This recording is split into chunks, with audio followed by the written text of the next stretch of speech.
Hey everybody, I just thought I'd do a quick update on the barn door build. So we have everything almost finalized as far as design is concerned, and we're gonna go ahead and start to dry fit everything. And I'm gonna do this just as a little update. We've got some footage that I've been doing. I'm gonna do a longer video. Hopefully I will have enough stock footage to put together something a little bit more informative and interesting, but these are just my updates. So here's what we have. So you saw the charcoaling of the cedar boards, and so this is how they're going to turn out. You see the shiplap here,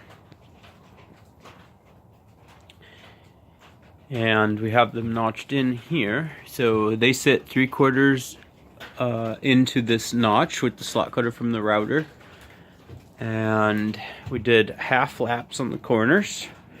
So mine just dry fit. So we have some detailing to do, and we'll clamp, glue, and we're gonna do some pegs. I'm working on some design issues there. So basically, this is gonna be the actual siding of the well house, and it's gonna run up until the watermark, which watermark is a detail in architecture that delineates a separation in materials, typically where the high water mark is, but that's long past. That's ancient history. So, but what that's going to do is, this is actually corresponding to the front facade where the windowsills are going to be, because the windowsills are going to come all the way across.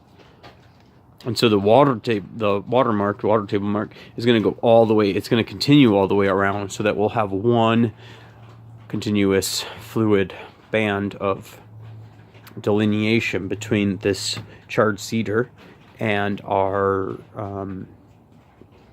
standard cedar shakes shingles. So to do that, we're trying to figure out, basically right now what I'm trying to figure out is my depth.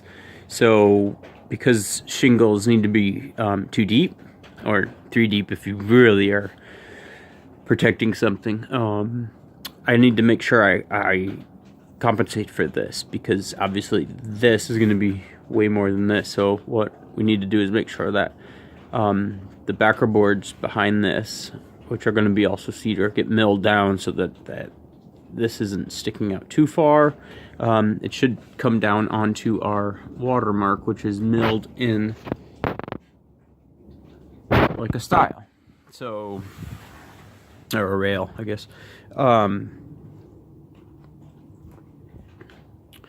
that's about it. That's the basic gist of it, and the whole plan is that this barn door goes on the side of the building that is 12 feet. So what we'll have is we'll have 3 portions of 4 feet, 4 increments of 4 feet.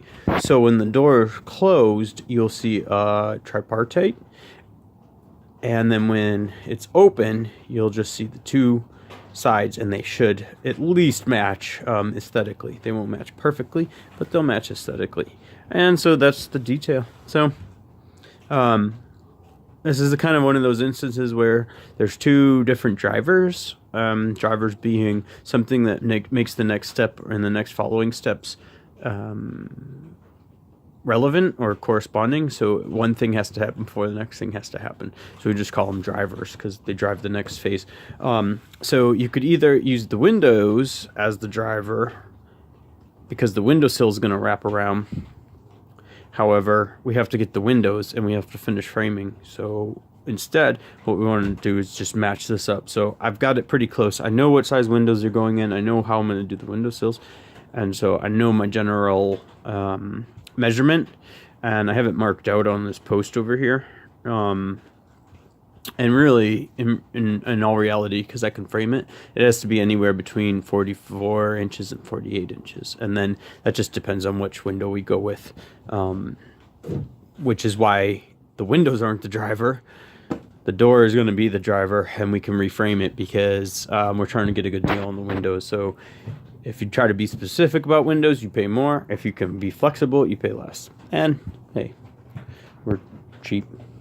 So this is going to be the lap, pegs, charred cedar. We've got 2 more boiled linseed oil coats to go, and this is gonna just stay natural, and hopefully these will gray out. The door rails and stiles and the posts, the timber frame posts, are all going to be done the same as the Cedar Shakes shingles, so that they're all aged in the same color. That way what we'll have is on the timber frame, and the door is essentially a picture frame around. This will age, and then so basically it all should age beautifully. And then when any maintenance is necessary, then the maintenance will all be the same as well, so it'll always look ideal. So anyway, that's just my quick little mock-up on it. I'm pretty excited because I think this is gonna